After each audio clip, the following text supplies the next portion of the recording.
The older you get, sometimes you hear something, read, or smell something that brings back a memory from way back. I was playing on my phone this morning and there was an article about Cracker Jack. I didn't really read into it other than it had been around since 1912. Well, back in the day, the Cracker Jack candy was a very big deal because your options were kind of limited back then.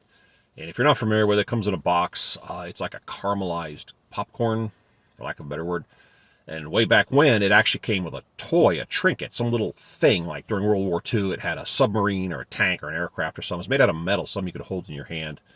In modern times, it's usually a sticker or something. I just kind of went away from that.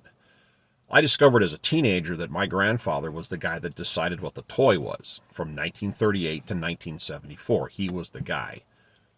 And business was done differently back then. The laws were, it's not a matter of something being legal, it's about things that were not illegal, which included bribery and a little bakish and a kickback and gifts. And if you think about that from a salesman standpoint, you're trying to sell whatever the production run is of Cracker Jack, 20 million units, and they're trying to sell 20 million whatevers. Imagine how friendly they got with the guy who made that decision.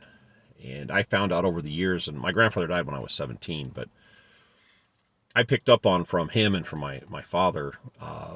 He had a 12 barrel 12 gauge double barrel shotgun Browning that was really long, and the barrels had been engraved and had gold inlay on it. That was the first thing I ever saw. I've never seen a weapon like that before or since.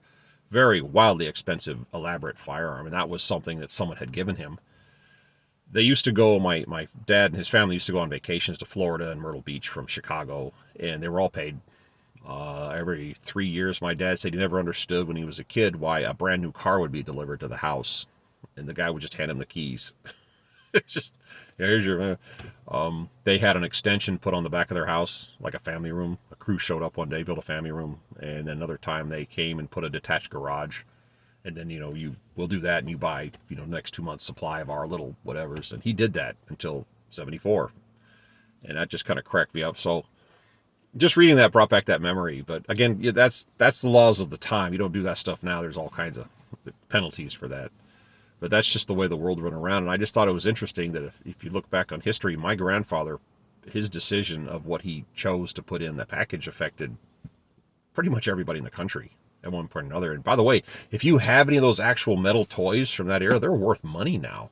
They're actually collectibles. You know. But that's what was going through my head this morning when I got up. And I started spinning when I saw that I read this morning.